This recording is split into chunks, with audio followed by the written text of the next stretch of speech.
Practice set देखेंगे वो specially जो है वो बीपीएससी बीएसएससी मेंस के लिए होगा।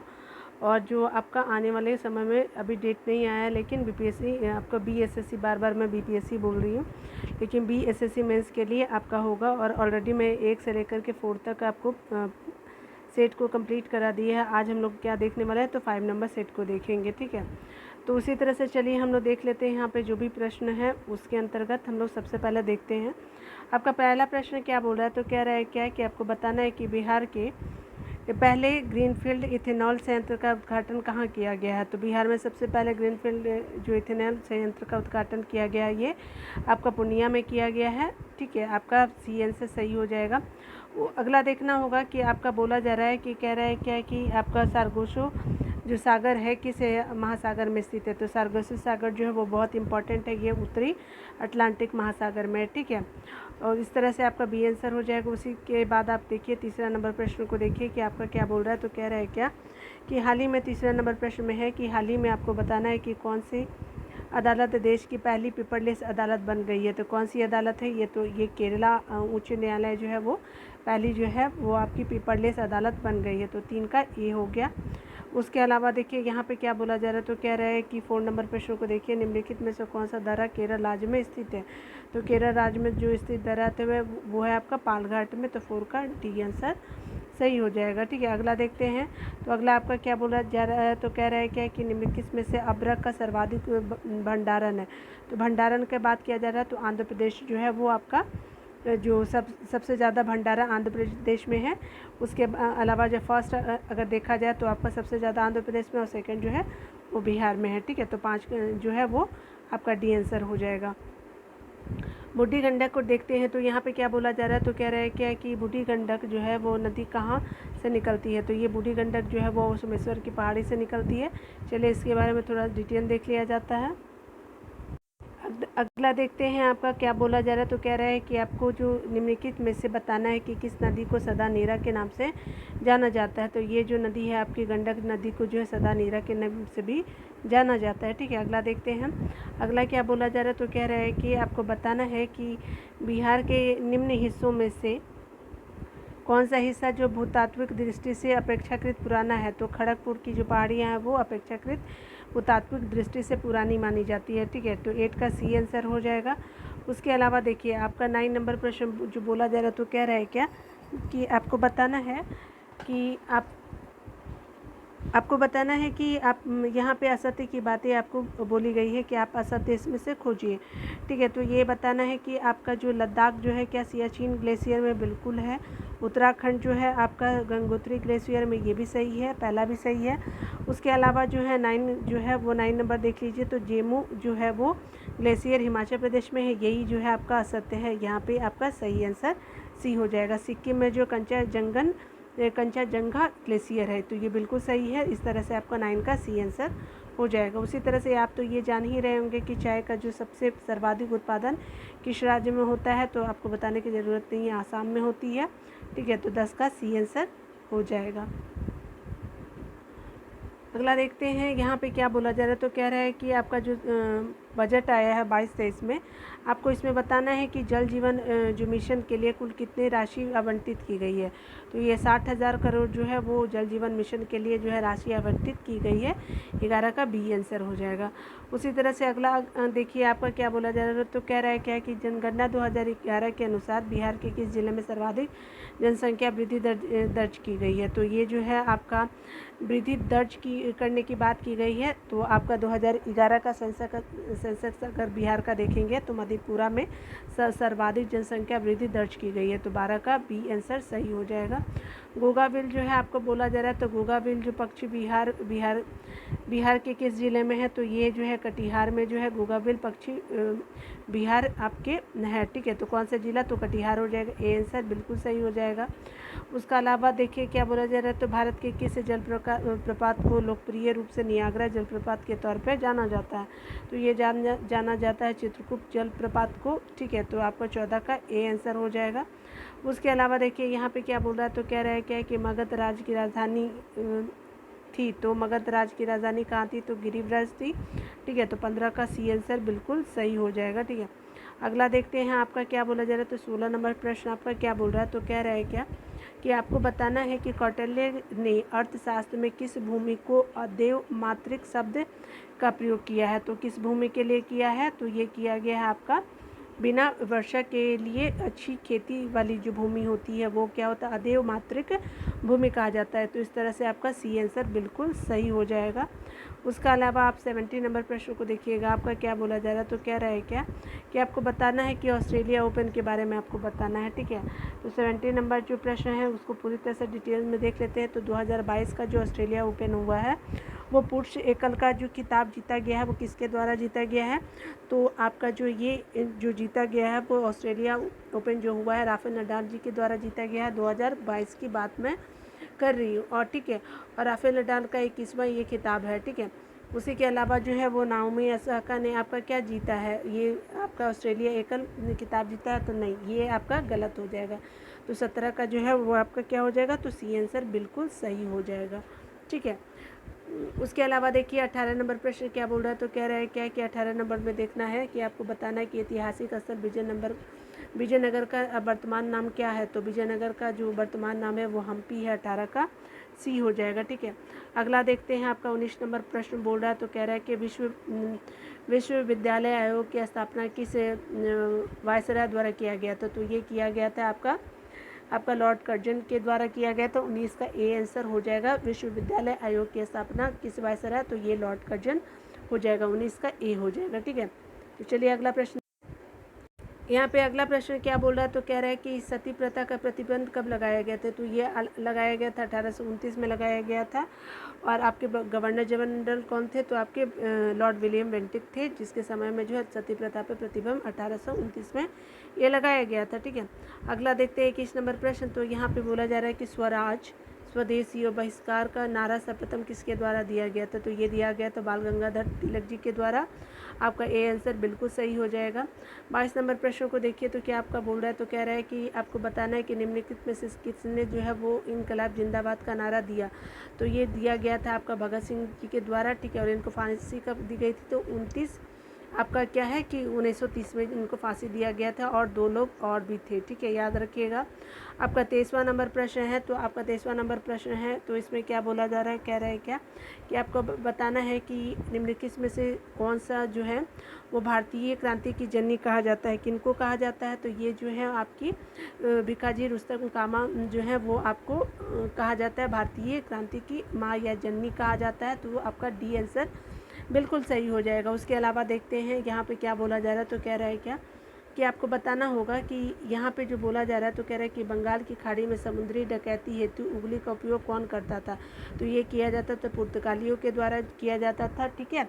और आपका 24 का सी आंसर सही हो जाएगा। अगला देखते हैं यहाँ पे क्या बोल रहा है। तो कह रहा है कि 25 नंबर प्रश्न को देखिए। यहाँ पे क्या बोला कि जा रहा है कि अमृतसर की संधि कब हुई थी। तो 1809 में, ये हमेशा पूछता भी है। तो किनके बीच हुई थी। तो ये हुई थी आपका जो है वो रणजीत सिंह और चार्ल्स मेटकॉफ के साथ की गई थी, ठीक है। तो अंग्रेज की तरफ से चार्ल्स मेटकॉफ थे और आपके जो सिखों की तरफ से थे रणजीत सिंह जी थे। 1809 में होता है। तो 25 का आपका बी आंसर सही हो जाएगा, ठीक है। 26 नंबर प्रश्नों को देखते हैं। तो आपका मिलान करना है, तो मिलान देख लेते हैं। तो सबसे पहले हैदराबाद का क्या है, तो देख सकते हैं। तो ये क्या है, तो हैदराबाद का ये है आपका हैदराबाद का जो हो जाएगा मोहम्मद कुली कुतुब शाह हो जाएगा। बंगाल का कौन है, तो मुर्शीद कुली खां हो जाएगा। उसी तरह से अवध का सआदत खां हो जाता है। तो ए का क्या हो जाएगा आपका 2 हो जाएगा। बी का क्या हो जाएगा, तो बी का हो जाएगा 4 हो जाएगा। सी का क्या हो जाएगा, तो आपका ए हो जाएगा। और डी का क्या होता है, शिवाजी तो आपको पता ही है। तो डी का आपका 3 हो जाएगा। तो 4 2 4 3 1 3 देख लेते। 2 4 2 4 3 1, ठीक है। तो इस तरह से आपका आंसर क्या हो जाएगा 26 नंबर प्रश्न का। तो आप देख सकते हैं कि आपका 2 4 1 3 आपका दिया हुआ है, ठीक है। तो इस तरह से आपका 26 नंबर प्रश्न जो हो जाएगा डी आंसर सही हो जाएगा, ठीक है। तो आप खुद से भी मिला सकते हैं, इसको देख सकते हैं। आपका जो है वो बिल्कुल सही डी आंसर हो जाएगा। तो 26 का डी आंसर हो गया। अगला देखिए क्या बोला जा रहा है, तो कह रहा है क्या है कि आपको बताना है कि इसमें से कौन जो है सुमिलित नहीं है। तो 27 नंबर प्रश्न जो है तो देख लेते हैं कौन सुमिलित है। तो ये देखिए यहाँ पे क्या है, तो कोबाल्ट जो है कैंसर उपचार के लिए है, बिल्कुल सही है। फास्फोरस जो 32 का उपयोग किया जाता है ल्यूकेमिया चिकित्सा के लिए, और सोडियम 24 जो है रक्त प्रवाह का पता लगाने के लिए किया जाता है, ठीक है। तो इस तरह से जो है आपका सुमिलित कौन नहीं हुआ, तो थायराइड 123 जो है वो आपका थायराइड उपचार के लिए नहीं है। आयोडीन 123 जो है आपका थायराइड उपचार के लिए बिल्कुल नहीं है, ठीक है। तो चलिए इसके बारे में हम लोग डिटेल देख लेते हैं। यहाँ पे सुमिलित यानी राइट आपका 27 का ए हो जाएगा। तो चलिए आगे हम लोग देख लेते हैं डिटेल में क्या दिया। देखिए यहाँ पे जो दिया हुआ है तो कहा जा रहा है कि आयोडीन 133 जो है एक रेडियो सक्रिय समस्थानिक है। इसका उपयोग जो होता है मस्तिष्क के प्रतिबिंबन में, यानी मस्तिष्क का जो ब्रेन का जो स्कैनिंग किया जाता है वो आयोडीन 123 का प्रयोग उसी में किया जाता है। उसके अलावा देखिए जो आपका अगर आपका रहता है आयोडीन 131 रहता है तो वो होता थायराइड उपयोग के लिए किया जाता है कि थायराइड ग्रंथि के लिए। कोबाल्ट जो है वो रक्त कैंसर का उपयोग किया जाता है।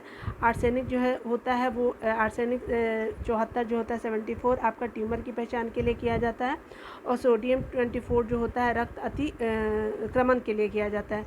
आप जैसा कि देख सकते हैं कि यहाँ पे जो है फास्फोरस 32 का उपयोग किस लिए किया जाता है, तो रक्त कैंसर के उपचार के लिए फास्फोरस 32 का उपयोग किया जाता है, ठीक है। तो चलिए अगला हम लोग देख लेते हैं।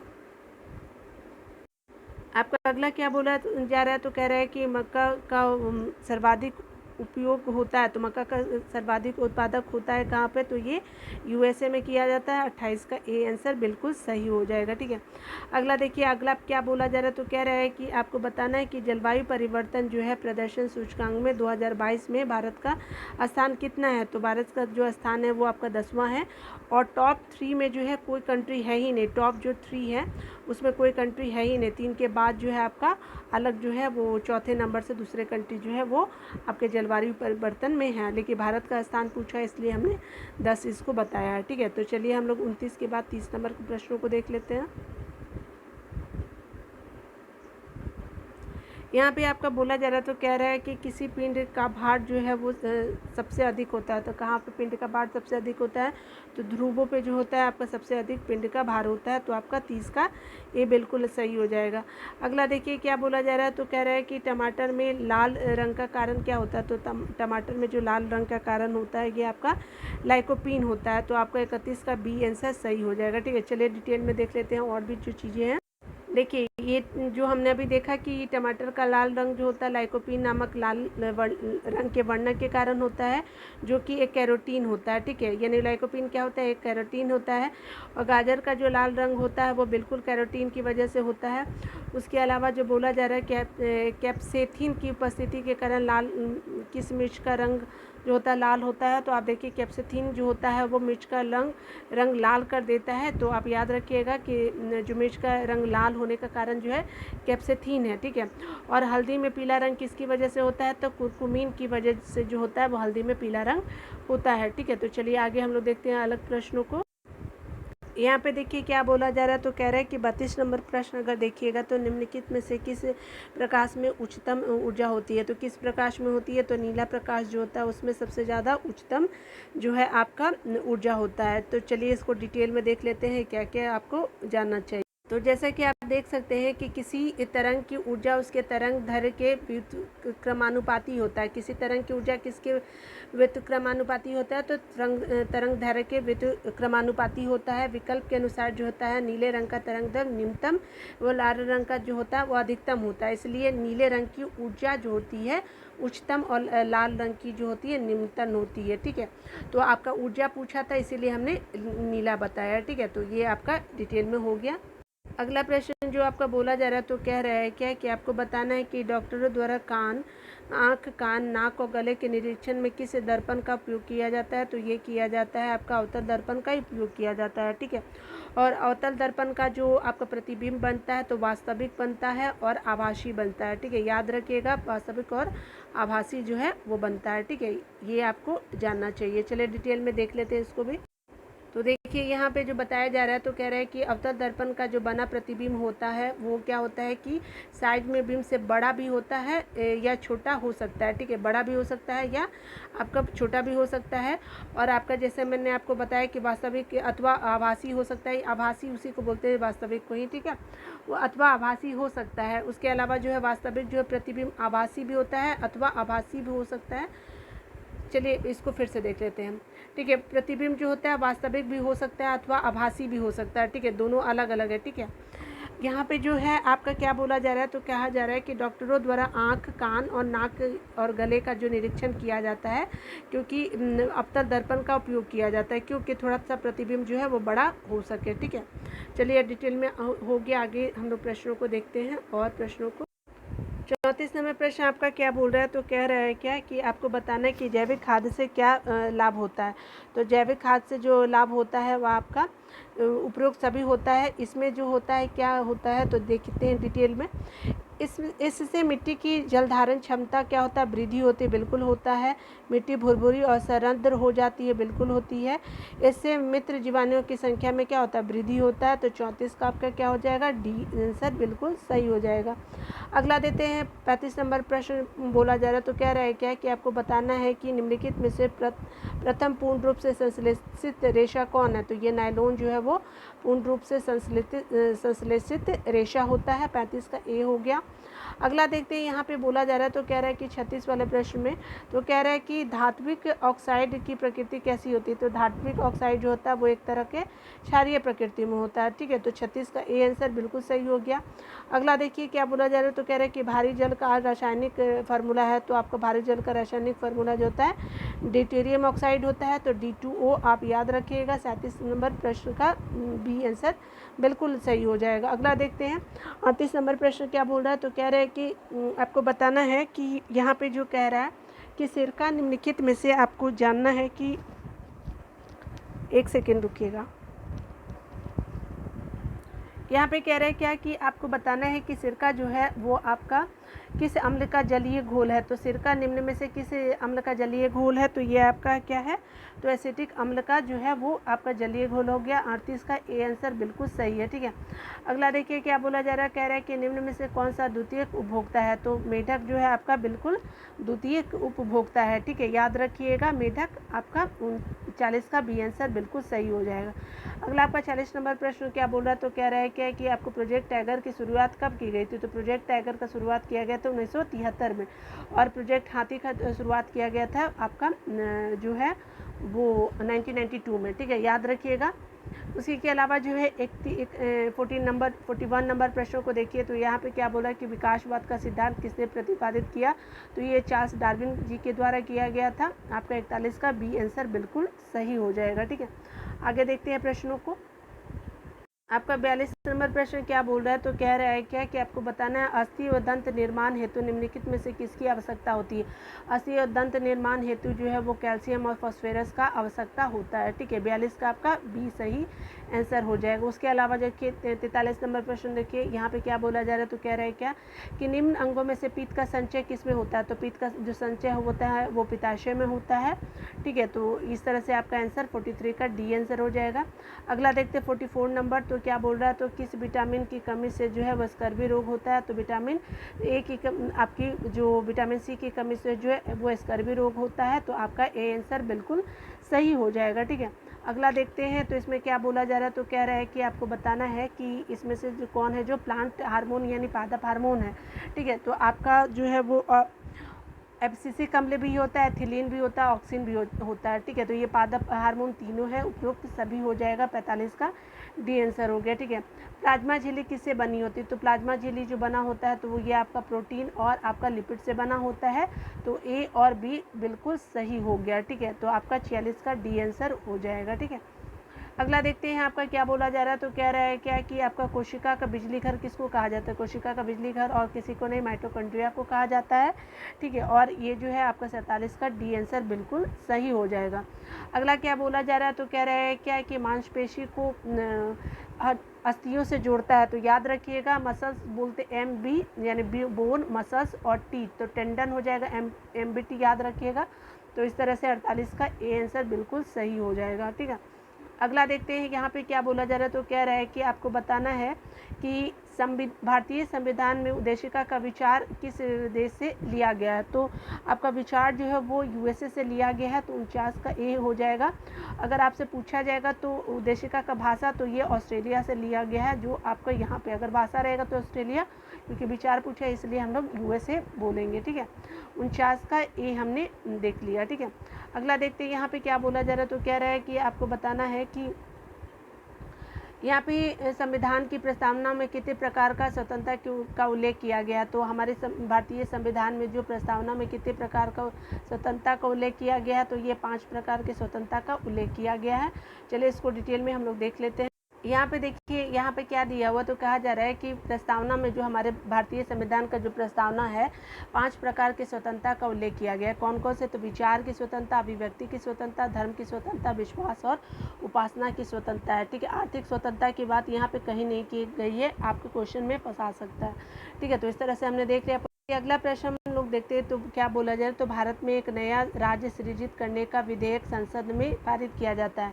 तो कौन सा बहुमत होता है? पूर्ण बहुमत होता है, साधारण बहुमत होता है, या प्रभावी बहुमत, या फिर विशेष बहुमत। तो ये जो नया राज्य सृजित किया जाता है भारत सरकार के द्वारा, तो ये जो है साधारण बहुमत द्वारा ही ऐसा करना संभव हो पाता है। तो आपका 51 का बी आंसर बिल्कुल सही हो जाएगा। अगला देखिए 52 नंबर प्रश्न क्या बोल रहा है। तो कह रहा है क्या कि भारत के मुख्य चुनाव आयुक्त को नियुक्त करता है। तो कौन जो है भारत के मुख्य चुनाव आयुक्त को नियुक्त करता है? तो ये राष्ट्रपति जी के द्वारा किया जाता है। 52 का ए आंसर बिल्कुल सही हो गया। ठीक है, 53 नंबर प्रश्न को देखिए। 53 नंबर प्रश्न क्या बोला है। तो कह रहा है क्या कि आपको बताना है कि निम्नलिखित में से किस दल की स्थापना जो है भीमराव अम्बेडकर ने की थी। तो ये जो किया गया था, तो आपका समता सैनिक दल भी किया गया था भीमराव अम्बेडकर जी के द्वारा। आपका इंडिपेंडेंस लेबर भी किया गया था। All India schedule caste federation का भी किया गया। तो इस तरह से आपका 53 का डी आंसर बिल्कुल सही हो जाएगा। ठीक है, अगला भी प्रश्न हम लोग देखते हैं 54 नंबर। चलिए ऊपर देख लेते हैं। यहाँ पे देखिए क्या बोला जा रहा है। तो कह रहा है क्या कि आपको बताना है कि भारतीय संविधान का प्रथम संशोधन किससे संबंधित है। तो ये जो आपका किया गया था, तो आपका जो है नवा संविधान संशोधन था, जो पहला था। ठीक है, नवा संविधान संशोधन था। ठीक है, संविधान संशोधन था। ठीक है, उसके अलावा जो है आपका संविधान संशोधन था, और ये किस लिए किया गया था। तो ये किया गया था 1951 में किया गया था, साल याद रखिएगा। और कुछ राज्यों में किए गए कृषि और कृषि भूमि संबंधी सुधारों के संरक्षण से था। तो आपका 54 का सी आंसर बिल्कुल सही हो जाएगा। ठीक है, 55 नंबर प्रश्नों को देखते हैं। 55 नंबर प्रश्न में क्या आपका बोल रहा है। तो कह रहा है क्या कि आपको बताना है कि आपका जो इसमें अनुच्छेद के बारे में बोला गया है कि कौन किस अनुच्छेद में है। तो आपका राष्ट्रपति का राष्ट्रपति जो महाभियोग लगता है वो किस अनुच्छेद में? तो ये अनुच्छेद 61 में है। राष्ट्रपति की क्षमा दान की शक्ति जो है वो किस में है? तो आपका क्षमा दान जो होता है अनुच्छेद 72 में वर्णन किया गया है। भारत का जो महान्यायवादी है किस में है? तो ये जो है आपके अनुच्छेद 76 में महान्यायवादी भारत के लिए कहा गया है। और आपका संसद का शस्त्रावसान और भंग करना जो होता है अनुच्छेद 85 में किया गया है। ठीक है, और संसद जो होता है वो किस में आपका वर्णन है? तो 79 में आपका वर्णन है। याद रखिएगा संसद का शब्द जो है। ठीक है, चलिए आगे देख लेते हैं हम। अगला क्या बोला जा रहा है। तो कह रहा है क्या कि आपको बताना है कि 56 नंबर प्रश्न में आपको क्या बोला जा रहा है। तो कह रहा है क्या कि आपको बताना है कि निम्नलिखित में से किसे भूमध्य सागर का द्वार कहा जाता है। तो ये जिब्राल्टर को जो है वो भूमध्य सागर का दीवार आपका द्वार कहा जाता है, दीवार नहीं। ठीक है, वो टंग स्लिप हो जाता है कभी कभी, सॉरी, बोलते रहते हैं ना लगातार, इसलिए। निम्नलिखित में से कौन सा सुमेलित होता है। तो सुमेलित कौन सा है? तो ये आपका जो है वो वेबनाड झील जो है वो सुमेलित नहीं है, यहाँ पे बोला जा रहा है। ये क्या है? तो आपका केरल में है। ठीक है, तो ये देखिए क्लोरी झील जो है आंध्र प्रदेश में है, चिल्का झील जो है उड़ीसा में, पुष्कर झील जो है आपका राजस्थान में देख सकते हैं। ठीक है, तो इस तरह से आपका जो आंसर आपका बी आंसर बिल्कुल सही हो जाएगा, 57 का बी। उसके अलावा देखिए आपका क्या बोला जा रहा है। तो कह रहा है क्या कि निम्नलिखित में से कौन उष्णकटिबंधीय घास भूमि है। उष्णकटिबंधीय घास भूमि जो है वो लानोज है। ठीक है, और वेल्ड जो है वेल्ड आपका इसका आंसर जो है आपका 58 का ए आंसर हो जाएगा। वेल्ड, स्टेपी और पेरिट क्या है? तो आपका शीतोष्ण कटिबंधीय आपका घास का मैदान है। ठीक है, शीतोष्ण की कैटेगरी में ये सब आता है। ठीक है, याद रखिएगा यहाँ पे आपका उष्ण पूछा, इसलिए आपका 58 का ए आंसर हो जाएगा। ठीक है, अगला देखते हैं 59 प्रश्न क्या बोला जा रहा है। तो कह रहा है कि स्वतंत्र भारत के प्रथम गवर्नर जनरल कौन थे। तो ये जो है वो माउंट बेटन पूछा जा रहा है। अगर ये सिर्फ स्वतंत्र पूछा है, भारतीय अगर पूछा जाएगा तो भारतीय कौन थे, तो सी राजगोपालाचारी यहाँ पे जो दिया है वो। देखिए यहाँ कहीं पे भारतीय नहीं है, तो आपका जो 59 का ए आंसर हो जाएगा। ठीक है, 60 नंबर प्रश्न देखिए, आपका 60 नंबर प्रश्न क्या बोल रहा है। तो कह रहा है क्या कि आपको वित्तीय प्रणाली का एक महत्वपूर्ण अंग पूंजी बाजार से क्या आशय है। तो पूंजी बाजार से जो आपका आशय है वो शेयर बाजार से है। तो 60 का ए आंसर बिल्कुल सही हो जाएगा। ठीक है, चलिए अगला देखते हैं आपका क्या बोला जा रहा है कि सबसे बड़ा द्वीप समूह कौन है। तो सबसे बड़ा द्वीप समूह जो है वो इंडोनेशिया है। ठीक है, तो 61 का बी आंसर बिल्कुल सही हो जाएगा। ठीक है, 62 नंबर प्रश्न देखिए। तो 62 नंबर में बोला जा रहा है तो विश्व बैंक का मुख्यालय कहाँ स्थित है। तो ये आपका वाशिंगटन डीसी में स्थित है। वर्ल्ड बैंक का मुख्यालय और IMF दोनों का मुख्यालय जो है वो वाशिंगटन डीसी में है। ठीक है, तो आप इस तरह से याद रख लीजिएगा। अगला क्या बोला जा रहा है। तो कह रहा है क्या है कि विश्व शिक्षक दिवस मनाया जाता है। तो विश्व शिक्षक दिवस की बात की जा रही है। तो आपका 5 अक्टूबर जो है वो विश्व शिक्षक दिवस मनाया जाता है। तो 63 का ए आंसर बिल्कुल सही हो जाएगा। अगला क्या बोला जा रहा है। तो कह रहा है क्या कि राष्ट्रीय पर्यावरण अनुसंधान केंद्र कहाँ स्थित है। तो ये स्थित है आपका कहाँ पे, तो आपका स्थित है ये नागपुर में स्थित है। ठीक है, तो आपका देखिए आपका 64 का ए आंसर बिल्कुल सही हो जाएगा। चलिए अगले प्रश्नों को राजश्री नाम से किसे जाना जाता है। तो राजश्री नाम से जो जाना जाता है, ये जाना जाता है पुरुषोत्तम दास टंडन जी को जो है राजश्री नाम से जाना जाता है। तो आपका 65 का सी आंसर हो जाएगा। ठीक है, 66 नंबर प्रश्न देखिए, आपका यहाँ पे बोला जा रहा है, कह रहा है क्या कि आपको बताना है कि भारत का जो नियंत्रक और महालेखा परीक्षक निम्नलिखित में से किस समिति के मित्र दार्शनिक और निर्देशक के रूप में कार्य करते हैं। तो भारत के जो नियंत्रक महापरीक्षक जो होते हैं वो निम्नलिखित में से किस समिति के मित्र दार्शनिक और निर्देशक के रूप में कार्य करते हैं। तो ये होते हैं आपके लोक लेखा समिति के, ये जो होते हैं मित्र दार्शनिक या निर्देशक कहे जाते हैं। तो कार्य करता है। तो आपका 66 का जो है प्रश्न का ए आंसर बिल्कुल सही हो जाएगा। ठीक है, चलिए अगला देख लेते हैं आपका क्या बोला। तो 67 नंबर प्रश्न बोल रहा है। तो कह रहा है क्या कि आपको बताना है कि राज्य लोक सेवा आयोग का अध्यक्ष किसके द्वारा नियुक्त किया जाता है। तो ये राज्य के राज्यपाल द्वारा नियुक्त किया जाता है। तो 67 का आपका जो हो जाएगा बी आंसर बिल्कुल सही हो जाएगा। चलिए 68 नंबर प्रश्न देखिए। तो यहाँ पे जो बोला जा रहा है तो कह रहा है कि 6ठी अनुसूची की बात की जा रही है। ठीक है, निम्नलिखित किन राज्यों के जनजातीय क्षेत्रों के प्रशासन और नियंत्रण से संबंधित प्रावधान किया गया। तो 6ठी अनुसूची में पूछा जा रहा है कि कौन से राज्य के बारे में आपको बताना है जहाँ पे जनजातीय क्षेत्रों का प्रशासन और नियंत्रण से संबंधित है। तो ये आपका जो मेघालय, असम और त्रिपुरा और मिजोरम है। याद रखिएगा इसका आंसर क्या हो जाएगा, तो आपका सी हो जाएगा। ठीक है, मणिपुर नहीं है। ठीक है ना, तो यहाँ पे जैसे यहाँ पे देखिए अब मेघालय तो है, आसाम भी, त्रिपुरा, लेकिन यहाँ पे मणिपुर है, लेकिन मणिपुर नहीं है, मिजोरम है। तो इस तरह से याद रखिएगा कि आपका आंसर क्या होगा, तो सी आंसर बिल्कुल सही हो जाएगा। ठीक है, अगला प्रश्न देखिए क्या बोला जा रहा है। तो कह रहा है क्या कि आपको बताना है कि राज्यसभा के विशेषाधिकार समिति में कितने सदस्य होते हैं। तो राज्यसभा के विशेषाधिकार समिति में टोटल 10 सदस्य होते हैं। तो 69 का बी आंसर आप बोल सकते हैं। ठीक है, अगला देखते हैं। तो आपका क्या बोला जा रहा है। तो कह रहा है कि आपको निम्नलिखित में से कौन सा विषय राज्य सूची से संबंधित नहीं है बोल रहा है। ठीक है, तो यहाँ जो बोला जा रहा है तो कौन है, नहीं है। तो यहाँ पे जो है वो रेलवे जो है वो केंद्रीय सूची का विषय है, ना कि राज्य सूची का विषय है। ठीक है, आपका देख सकते हैं कि यहाँ भूमि सुधार, कृषि और सार्वजनिक स्वास्थ्य जो होते हैं वो सब राज्य सूची का विषय होते हैं। ठीक है, राज्य सूची ठीक है विषय होते हैं। ठीक है, मेरे पास पेन नहीं है इसलिए मैं ऐसे लिख रही हूँ। ठीक है ना, ये देख लीजिए। चलिए डिटेल में थोड़ा सा देख लेते हैं। देखिए यहाँ पे जो दिया हुआ तो कह रहा है क्या कि आपका जो रेलवे जो है संघ सूची का विषय। ठीक है, बिल्कुल मैंने आपको बताया भूमि सुधार हो गया, कृषि और सार्वजनिक स्वास्थ्य और स्वच्छता जो होता है वो राज्य सूची का विषय होता है। चलिए थोड़ा डेट देख लेते हैं कि 7वीं अनुसूची में जो है वो 3 अनुसूचियाँ हैं। ठीक है, 7वीं अनुसूची जो है भारत की 7वीं अनुसूची में आपको 3 सेक्शन को वर्णित किया गया है। ठीक है, तो आपका क्या होता है, सेंट्रल गवर्नमेंट का है, संघ सूची है आपका, फिर समवर्ती सूची और राज्य सूची है। संघ सूची, राज्य सूची और समवर्ती सूची जो है, तो आप यहाँ पे डिटेल से देख सकते हैं कि सेंट्रल गवर्नमेंट का जो है वो कौन कौन सा, यानी संघ सूची का विषय कौन कौन सा है। ठीक है, तो देखिए जो जिस पे जो कानून जो है वो आपका बना सकती है, तो आपका संघ ही बना सकती है, यानी सेंटर ही बना सकते हैं। डिफेंस हो गया, रक्षा हो गया, फिर बैंकिंग हो गया, मुद्रा से रिलेटेड जो करेंसी होते हैं, आपका विदेश मंत्रालय जो होता है, आपका संचार से रिलेटेड जिसको कम्युनिकेशन कहते हैं, तो आपका सेंट्रल गवर्नमेंट ही उससे रिलेटेड जितने भी लॉ होते हैं उसको बनाए जा सकते हैं। और ये समवर्ती सूची होते हैं, तो समवर्ती सूची का मतलब क्या कि जिसमें सेंटर भी बना सकते हैं और आपके राज्य भी बना सकते हैं, दोनों का ये मिश्रण होता है, आपका कंक्रीट लिस्ट होता है, ठीक है। तो समवर्ती सूची हिंदी में इसको बोलते हैं। तो चलिए इसको देख लेते हैं।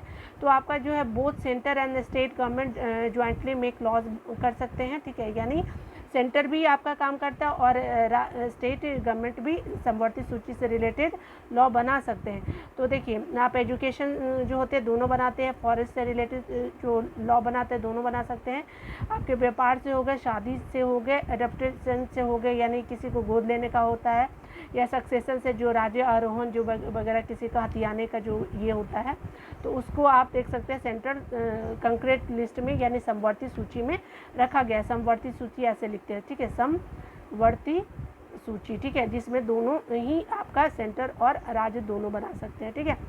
उसके अलावा जो है पावर दिया जाता है इन लोगों को। उसके अलावा देखिए स्टेट लिस्ट जो होते हैं जिसमें आपका जो है राज्य ही आपका पावर जो है लॉ बना सकती है।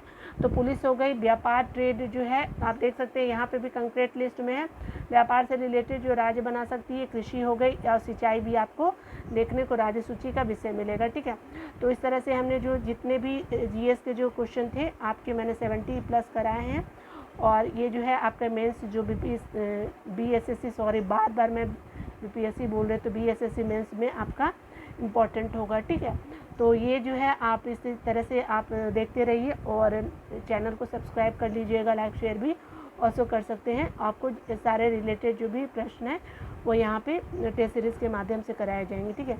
तो आपका वीडियो देखने के लिए बहुत बहुत थैंक यू। मिलते हैं अगले वीडियो में, तब तक के लिए खुद का ख्याल रखें और अच्छे से रहें।